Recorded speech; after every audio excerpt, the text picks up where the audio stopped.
Every empire begins to tremble when a man learns to think for himself. The system doesn't fear violence, it fears independence. Because violence can be controlled, independence can't.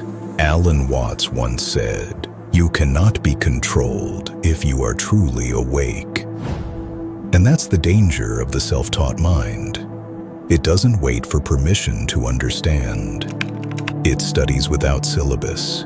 It questions without apology. It replaces authority with awareness. While the world trades freedom for guidance, the autodidact trades certainty for truth.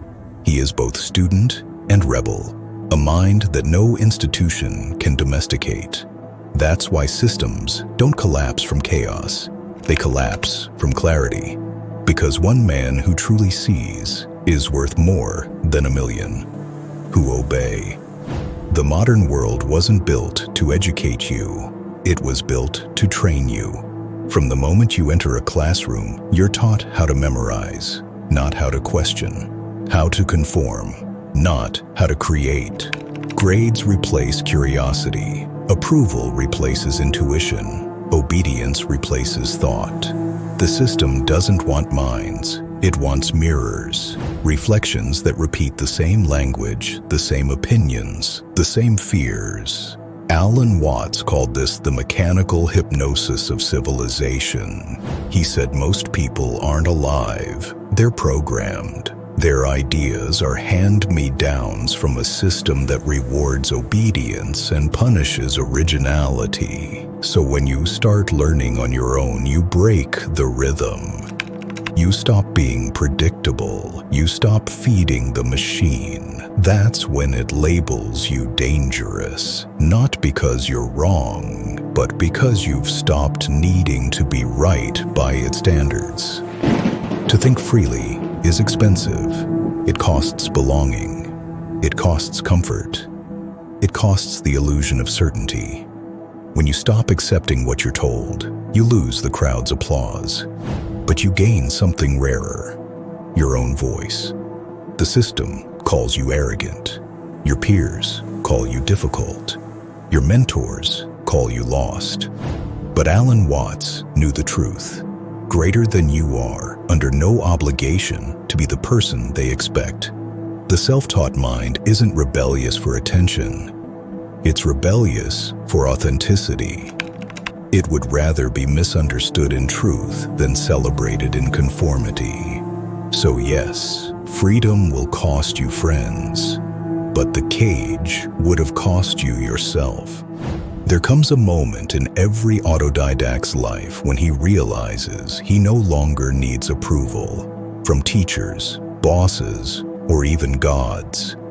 He begins to see that the gatekeepers were never guarding wisdom. They were guarding dependency. Because the moment you stop asking for permission, you stop being predictable. And unpredictability is the one thing every system fears. Alan Watts said society is terrified of unconditioned minds, people who think, feel, and act without reference to hierarchy. That's why they label them arrogant, unstable, rebellious. Because it's easier to insult freedom than to face it. But once you've tasted self-directed knowledge, you can't go back to borrowed truth. You can sit in their classrooms, but your mind won't sit still. And that restlessness, that sacred refusal to be trained, isn't ignorance. It's awakening. Freedom doesn't come with applause. It comes with distance. The moment you stop thinking like the crowd, you start walking alone. You'll find fewer people who speak your language because yours wasn't taught. It was remembered. Alan Watts said enlightenment isn't about rising above others. It's about seeing through illusions they still call truth. And once you see, you can't unsee. You can't unhear the silence behind the noise. You can't unknow the weight of awareness. That's why awakening feels like exile. Because the price of seeing clearly is watching others worship what you've outgrown. But the self-taught mind endures that loneliness, not as punishment, but as purification. The world will call it detachment.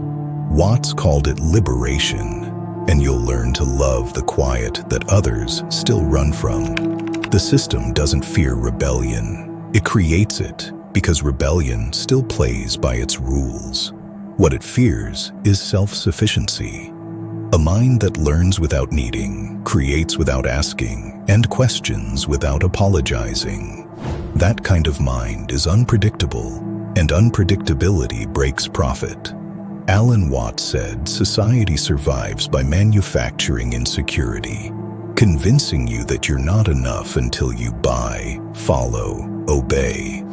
But when you teach yourself, you reclaim authorship. You stop buying the same truths sold to everyone else. You start creating your own economy of meaning.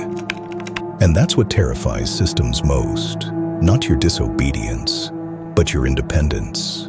Because the moment a man can think, feel, and live without their instruction, he becomes ungovernable. And ungovernable souls, Watts said, are the only ones truly alive. Self-education isn't rebellion, it's remembrance. It's the return to what learning was before it was institutionalized. Before diplomas, there was curiosity. Before teachers, there was wonder. Before rules, there was freedom. The autodidact doesn't reject learning, he resurrects it. He studies not for validation, but for integration. Alan Watts wrote that true intelligence isn't measured by knowledge, but by how deeply you can experience truth. So you begin to read less and observe more. You start valuing silence over slogans, intuition over instruction, and one day you realize you didn't escape the system, you outgrew it. You stopped learning what to think and started learning how to see. In the end, the system never really collapses. It just becomes irrelevant to those who've awakened. Because once enough people start teaching themselves, authority dissolves quietly. Control fails silently. Revolution doesn't look like fire, it looks like awareness. Alan Watts said, "When you realize you are the universe looking at itself, you no longer need permission to exist." That's the rebellion, not against government or school or power, but against the belief that you ever needed them to know who you are. So stay dangerous, not with anger, but with clarity. Read in silence. Think in solitude. Question everything. Because the greatest threat to any system isn't chaos, it's consciousness. And if you've taught yourself to see, to feel, to understand, then congratulations. You are the revolution they'll never be able to silence.